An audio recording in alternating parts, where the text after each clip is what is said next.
Praise Lord. इस समय हम वचन में जाएंगे। गए बार वचन मालूम है आपको क्या हमने लिया था? आठवां रहेगा काही नाही वचन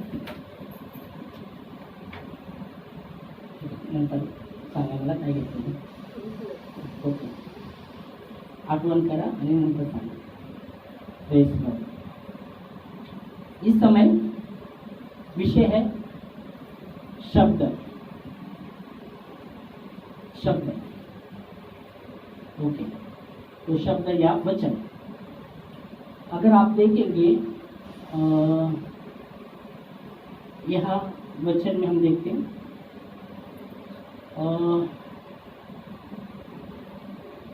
यूहन्ना 6:63 कहता है, आत्मा तो जीवनदायक है, शरीर से कुछ लाभ नहीं. मेरी जो बातें आत्मा और जीवन है. परमेश्वर का जो शब्द है वो आत्मा और जीवन है. परमेश्वर का जो शब्द है वो उसका जो वचन है वो आत्मा और जीवन है. आमेन, हालेलुया. बाइबल कहती जब उत्पत्ति की शुरुआत हुई, उत्पत्ति परमेश्वर ने जब उत्पत्ति निर्माण किया, परमेश्वर बोला आकाश हो, शब्द बोला परमेश्वर, और पवित्र आत्मा ने जाकर वो काम किया. पृथ्वी हो, पृथ्वी जैसा शब्द बोला और वो अस्तित्व में आ गए. आकाश हो, सब कुछ शब्दों के द्वारा परमेश्वर ने बनाया है. आमेन, हालेलुया. वनस्पति हो, वनस्पति हुआ, फिर प्राणी, सब कुछ उसके शब्दों के द्वारा बना है. आमेन. अगर आप देखते तो यूहन्ना 1:1 में लिखा गया है, आरंभ में शब्द था और शब्द परमेश्वर के साथ था और शब्द ही परमेश्वर है. यूहन्ना, सिर्फ यूहन्ना 1:1 पढ़ेंगे तो आप देखेंगे तो मराठी हिंदी वाचा. प्रारंभी शब्द होता हाँ, आणि शब्द देवास होता आणि शब्द देव होता. हाँ, आरंभ में शब्द था, शब्द परमेश्वर के साथ था और शब्द ही परमेश्वर है. आमेन, हालेलुया. तो यहाँ आप देख सकते हैं कि यीशु परमेश्वर ने अपने शब्दों के द्वारा सब कुछ बनाया. सिर्फ मनुष्य को ही वचन कहते हैं अपने स्वरूप में रचा, मनुष्य को मिट्टी ली, उसके स्वरूप में मनुष्य को बनाया और जीवन का श्वास होगा तब मनुष्य जीवित प्राणी हुआ है.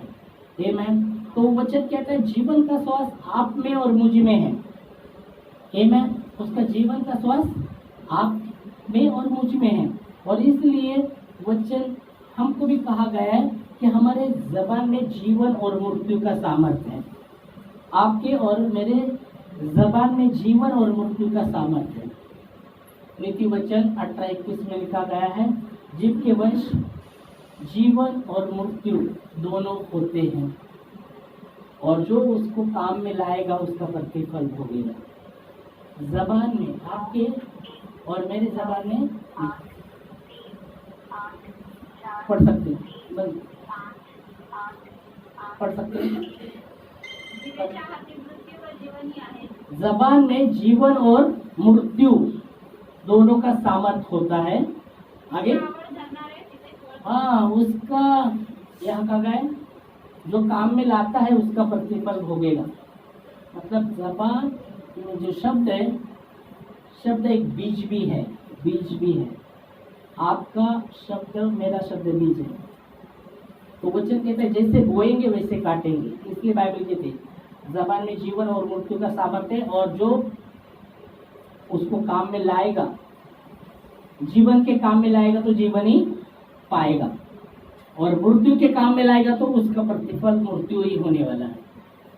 तो हमें अपने शब्दों को बहुत ही संभाल कर, जीवन के शब्दों को हमें घोषित करना है, न कि मृत्यु के, न कि श्राप के, न कि गाली के,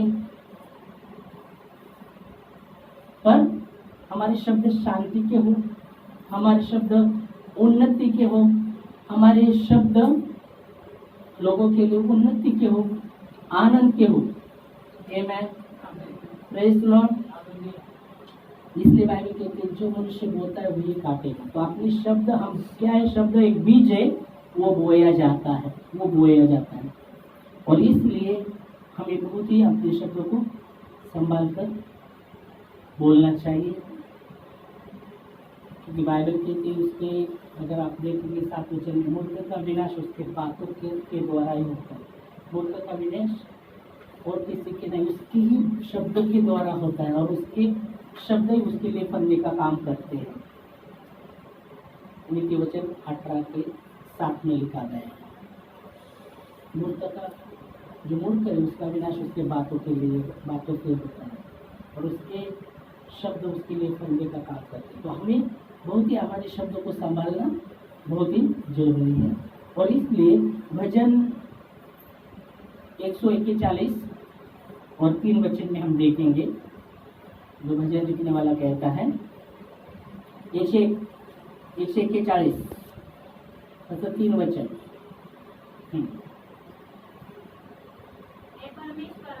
हे परमेश्वर, माझ्या मुखावर पहारा ठेव, मेरे मुंह पर पहरा लगा, माझ्या वाणीचे द्वार सांभाळ।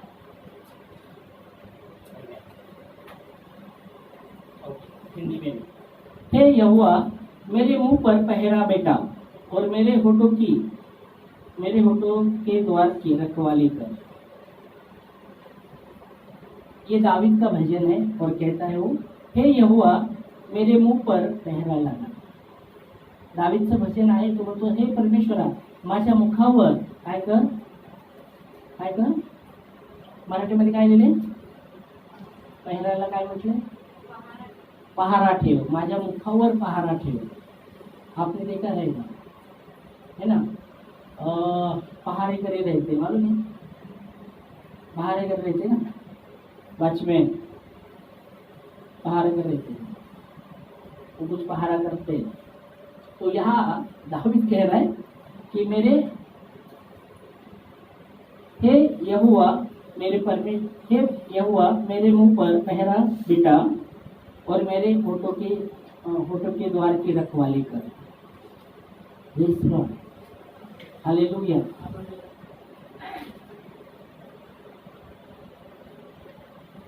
तो यह वचन क्या बता रहा है, यह वचन से क्या मिलता है हमको,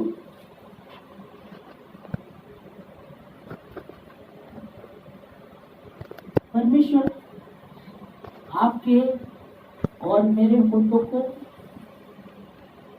संभालने के विषय में कहता है।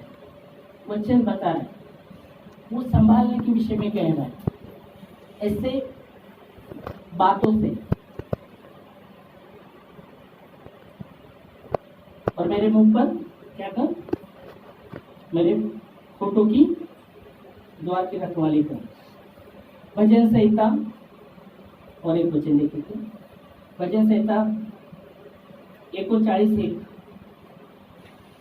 भजन संहिता 39 उसका एक वचन, 39 का 1 में,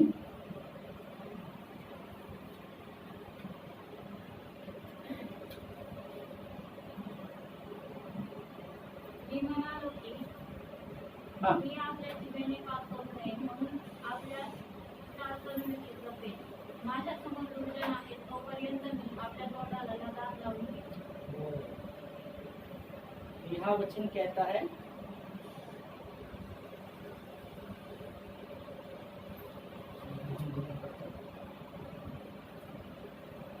मैंने कहा मैं अपनी चाल चलन में चौकसी करूंगा, ताकि मेरे जबान से पाप ना हो। तो जबान से भी यहाँ कह रहे हैं कि मेरी जबान से पाप ना हो।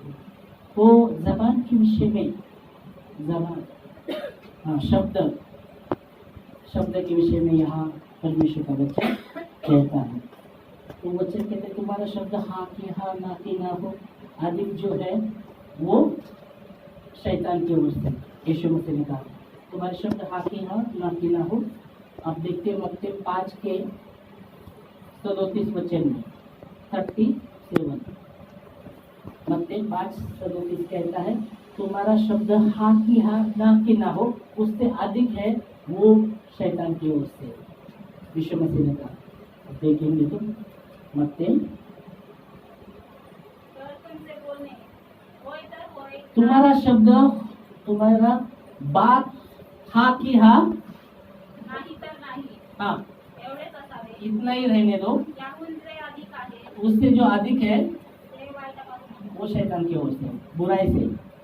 तुम्हारा शब्द हाँ की हाँ, ना की ना हो, उससे अधिक जो है वो शैतान की ओर से. तो हमारे शब्द क्या है, बीज है, वो बोए जा रहे, वो बोए जा रहे, तो हाँ बोल रहे, बोए जा रहे. इसलिए हमें अपने शब्दों को बहुत ही संभाल कर बोलना चाहिए.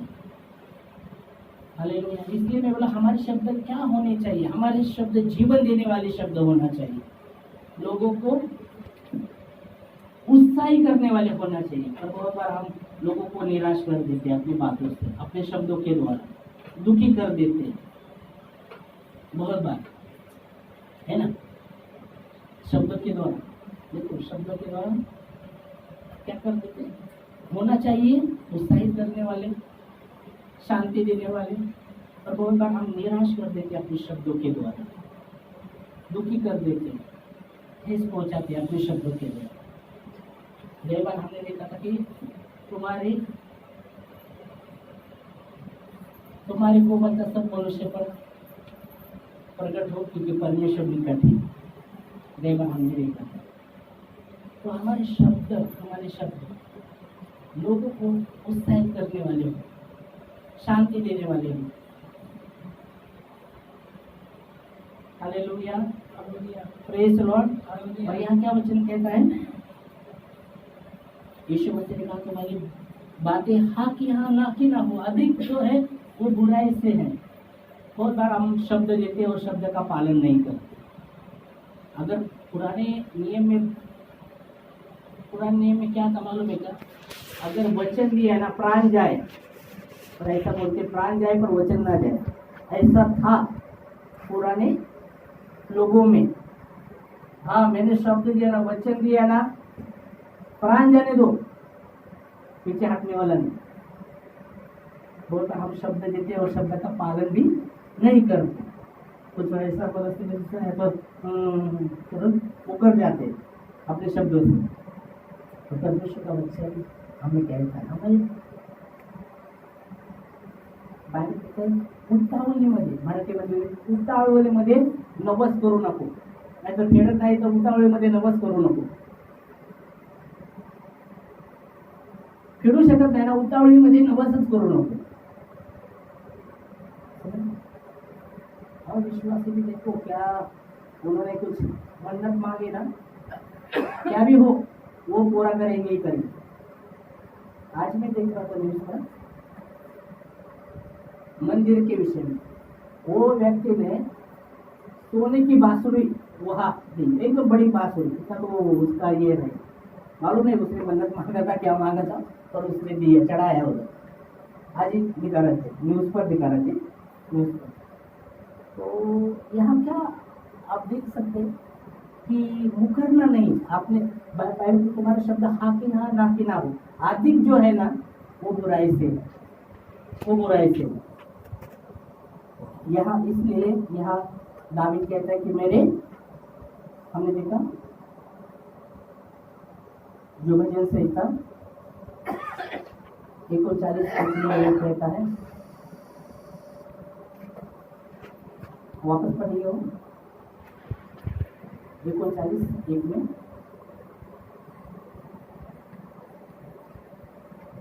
मिला?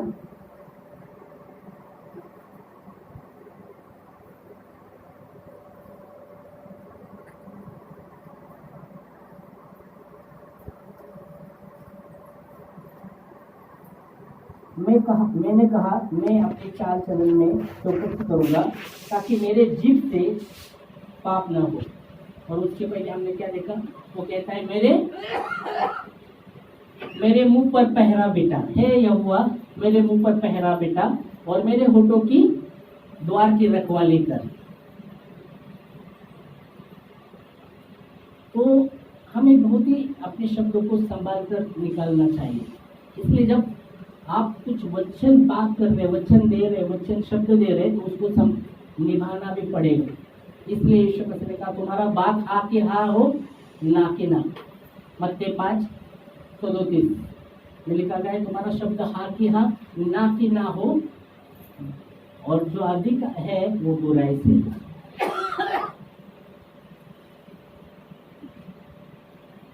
उसका ही 36 पढ़िए, 34 पढ़ा, 36 भी पढ़ेंगे 5 के। हाँ, यीशु मसीह क्या कहता है? मत्ती 5:36 मराठीमध्ये, हिंदीमध्ये आपले सिरकी भी शपथ न खाना. 5:36।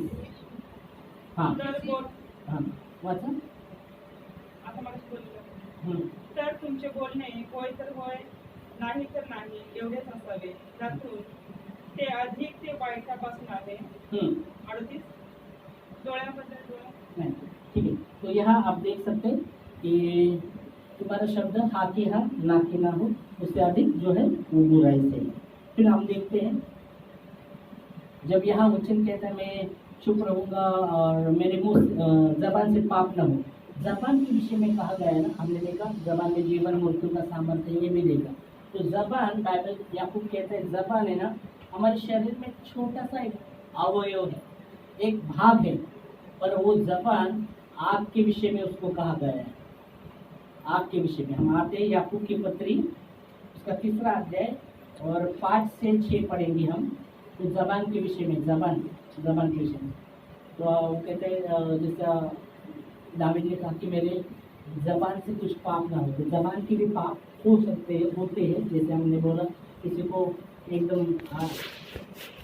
अपने शब्दों के द्वारा, जबान के द्वारा ठेस पहुंचाते, बहुत निराश कर देते, बहुत ऐसी बातें हो सकता है। तो आप देख सकते हैं हाँ जबान के विषय में याकूब 3रा अध्याय 5 से 6। वैसे ही जीभ भी एक छोटा सा अंग है। जीभ, हमारे शरीर में जीभ, जबान एक छोटा सा अंग है। जीभ पर छोटा सा अंग है। ओके, आगे। और वह बड़ी बड़ी ओ बड़ी बड़ी डिंगे मारने वाला है। जबान है ना छोटा सा, वो बड़ी बड़ी बातें करने वाला, बड़े बड़े बड़े बड़े इशारे मारने वाला जबान। बाइबल कहते हैं हमारे शरीर में छोटा सा अंग है और वो डिंग मारने वाला है, जबान डिंग मारने वाला है। फिर आगे देखो थोड़ी सी आग से कितने बड़े बड़े वन में आग लग जाती है। छोटी सी चिंगारी पूरे जंगल को जला देती है। थोडंसं आग पूर्ण वनवा आणते, जंगलामध्ये वनवा जाळला आणते। तो वहाँ का है छोटी सी चिंगारी जंगल को जला देती है। फिर आगे जीभ 5 भी- 6 भी पढ़ना। हाँ, जीभ भी एक आग है। जबान को कहा गया है, जबान को कहा क्या कहा? आग। जबान आप हमने देखा सामर्थ्य है, उसमें सामर्थ्य है, जीवन का मृत्यु का सामर्थ्य है। तो जबान आग के विषय में बोल रहे हैं, आग है। हाँ, फिर आगे जीभ हमारे अंगों में 6 पढ़ना, 6 पढ़ा। नहीं, हाँ 6 पूरा पढ़ो। जीभ हमारे अंगों में अधर्म का एक लोभ है हाँ और सारी देह पर कलंक लगाती है। हाँ और जीवन गति में आग लगा देती है और नरक कुंड की आग से जलती रहती है। इसलिए यीशु मसीह ने कहा था तो अपने भाई को क्या कहेगा तो नरक के कुंड में डाला जाएगा। नरक के क्या कहेगा मालूम है क्या कहा था यीशु मसीह ने? तो अपने भाई को आगे मूर्ख बोलेगा तो वो शिक्षक के पात्र ठहरेगा। इसलिए वचन कहता है तू जब वेदी पर ऑफरिंग लाता है, तेरे भाई के मन में कुछ है तो उसको मैं जाके मेल मिलाप कर, तब तू चढ़ावा चढ़ा, ऑफरिंग फिर चढ़ा। तो यहाँ आप देख सकते हैं तो जबान के विषय में कहा था। 8 भी पढ़िए, 8। और जीभ को मनुष्य में से कोई वश में नहीं कर सकता। अभी आग भी बोला, ये बोला, अभी तो बोल रहा है वश ही कोई कर नहीं सकता, कोई मनुष्य जबान को वश नहीं कर सकता। ओ अभी क्या कर, जबान को वश नहीं कर सकता कोई। इसलिए पेटिकस के दिन आग की जैसे जबान आ गई, हर एक पर आके बैठ गई। तो जबान को वश कर सकता है। वो आग सी जबान हर एक पर आकर बैठ गई और वो अन्य भाषा बोलने लगे। जबान को कोई वश नहीं कर सकता, कोई नहीं, कोई मनुष्य नहीं। पर वो पेंटिकॉस्ट के दिन क्या हुआ? बाइबल के 120 लोग थे, प्रार्थना कर रहे थे, एक बड़ी जगह में बैठे हुए वो प्रार्थना कर रहे थे। एकाएक क्या हुआ? एकाएक भूकंप हुआ, सनसनी का शब्द सुना है। भूकंप कब हुआ?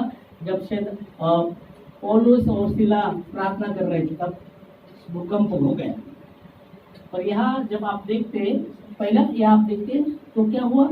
यहाँ जब हम प्रार्थना कर रहे थे, एकाएक सनसनी का शब्द हुआ, ऐसा कहा गया है।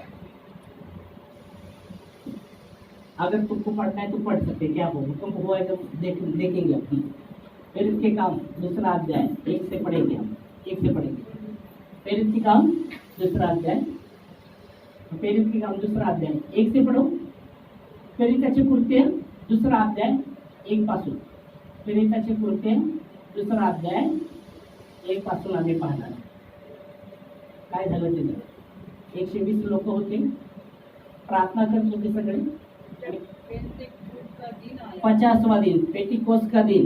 हाँ, वे सब एक जगह इकट्ठा एक जगह 120 लोग इकट्ठा थे। एकाएक आकाश से बड़ी आंधी की सी सनसनाटी सनसनाहट का शब्द हुआ, एकाएक। कौन सा शब्द हुआ? ये सब प्रार्थना कर रहे हैं, इनके शब्द है ये प्रार्थना कर रहे 120 लोग एक होकर प्रार्थना कर रहे। और बाइबल कहते हैं एकाएक क्या आ गए? आकाश, बड़ी आंधी की सी। हाँ, वो कहाँ से शब्द आया? एकाएक आकाश से एकाएक आकाश से बड़ी आंधी की सी हाँ सनसनाहट का शब्द हुआ, सनसनाहट का शब्द हुआ। और क्या होता है आगे? और उससे सारा घर हाँ, जहाँ वे बैठे थे गूंज उठा। गूंज गया। अरे बाप रे, वो घर में एकाएक शब्द हो गया। एकाएक आपने को अभी प्रार्थना कर रहे, एकाएक कुछ बजने दो, सब आके उधर देखेंगे। एकाएक इधर वो डरे नहीं, एकाएक शब्द हुआ और पूरा घर गूंज गया। तो डर गए नहीं, ये कौन सा शब्द है बाबा? वो डरे नहीं, मतलब इतना लीन हो गए थे वो प्रार्थना में, वो डरे नहीं। उसके क्या बाबा? वो डरे नहीं, पूरा गूंज गया वो शब्द। म्हणजे तो शब्द पूर्णपणे जिथं बसलेले ते पूर्णपणे गुंजला, सगळ्यांच्या कानावर गेला तो शब्द। गुंजना है ना, सगळ्यांच्या कानावर, सगळ्यांच्या कानावर तो शब्द गेला। हाँ, और वो एकाएक वो शब्द हुआ आकाश से जैसा, और वो क्वेश्चन था वो पूरे उस जगह में गूंज गया। फिर आगे और उन्हें आग की सी हाँ, उन्हें अभी क्या देख रहे हैं? आग से जीवें फटती हुई दिखाई। आग से जीवें फटती हुए देखी, उन्होंने दिखाई दी और अपने आप पर एक एक पर आकर बैठ गए। और उनमें से हर आए के आधा उनमें से एक पर आग मेरी। आकर बैठ गई। वो आग से जीवें फटती हुई जीवें बोल कर जैसे आगे सब पर आके जबान पर जबान आ गए, क्योंकि जबान को कोई वंश नहीं कर सकता, सिर्फ एक ही, वो ही खुदा, वही मनुष्य में कोई उसको वंश नहीं कर सकता। हमने 8 में देखा कि मनुष्य में से कोई उसका वंश नहीं कर सकता है, याकूब के 3 के 8 में हमने देखा। तो यहाँ परमेश्वरी वो जबान, आग सी जबान फटती हुई हर एक पर आकर बैठ गई और क्या करने लगे? वो अन्य भाषा बोलने लगे, अन्य भाषा बोलने लगे। ओ अन्य भाषा बोलने लगे। तो परमेश्वरी है जबान को वंश कर सकता है। पर क्या आपने अपनी जबान को प्रभु के हाथ में दिया है? सुबह उठते आपण साफ करते जबान को, करते की नहीं करते? बहुत साफ करते अपन जबान को, करते की नहीं? करते ना? साफ रहे बाबा, जबान साफ रहे यार। गुस्से आगे जबान साफ ये करना जरूरी, नहीं करना तो बात आएगा फिर मुंह से जबान साफ नहीं करते बदबू आएगा। तो जबान साफ करना जरूरी पड़ता है हर चीज करते हैं अपन। तो क्यों करते हैं कि अपना जबान साफ रहेगा। तो वो ये जबान को क्या प्रभु को आपने दे दिया है क्या साफ रहने के लिए। हमें अपने जबान को प्रभु को देना है प्रार्थना में। तो आखिरी देश के लिए पढ़ते हुए तो अभी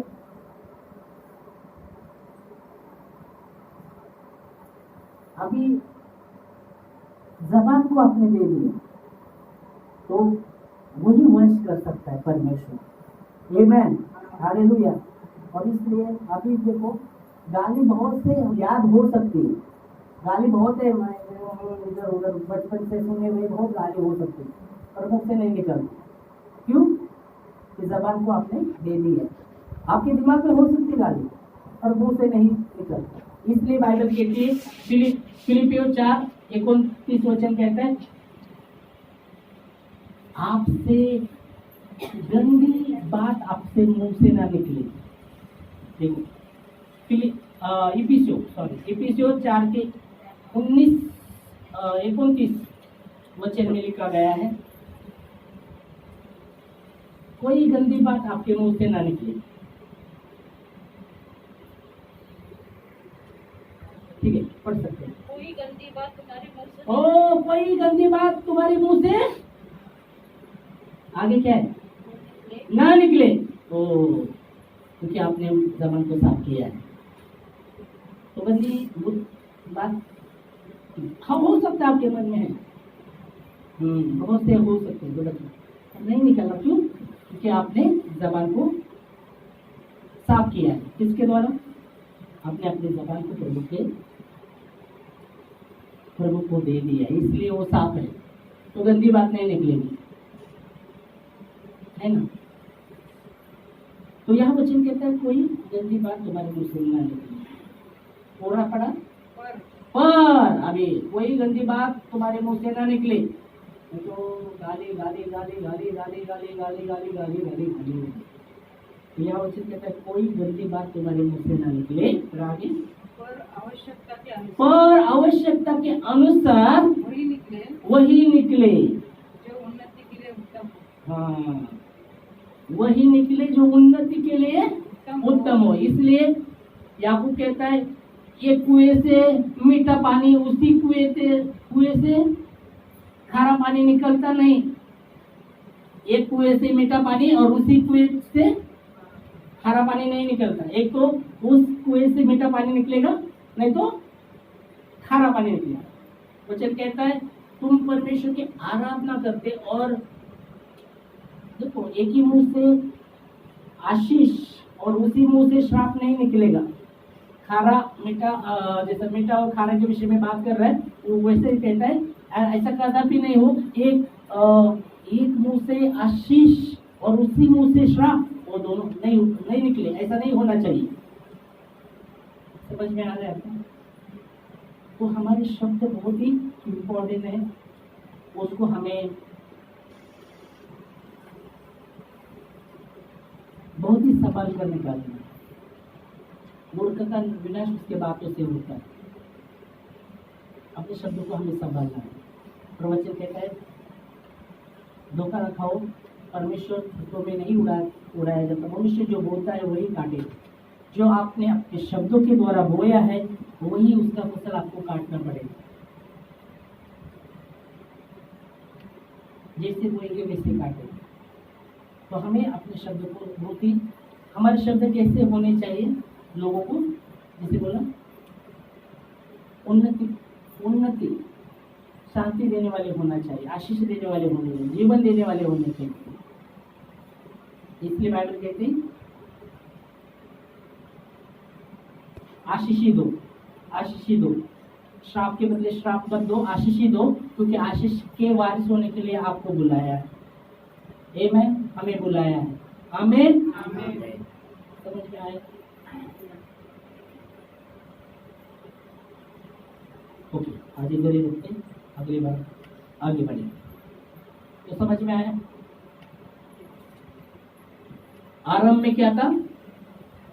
शब्द था शब्द परमेश्वर के साथ था और शब्द ही परमेश्वर था। केवल ना एक एक में हमें देखा था और परमेश्वर इस शब्द के द्वारा ये सब कुछ बनाया है। आमेन। सिर्फ मनुष्य को आपके उसके स्वरूप में अपने हाथों से उसने बनाया और जीवन का श्वास उसके अंदर फूका तो मनुष्य जीवित प्राणी हुआ है। आमेन। हम उसके हाथों की रचना है। बाइबल कहती है, मैं सुबह बता रहा था, हम अविश्वास योग्य रहे फिर भी वो विश्वास योग्य रहता है क्योंकि वो अपने आप का इनकार नहीं करता। मतलब परमेश्वर विश्वास योग्य परमेश्वर है और बहुत जरूरी हमें उसके साथ विश्वास योग्य रहना है। जब हमने कुछ जिसने बोला हमारे शब्द हाँ की हाँ ना की ना हो, यीशु मसीह ने कहा उससे अधिक जो है वो बोला इससे है। और परमेश्वर का वचन कहता है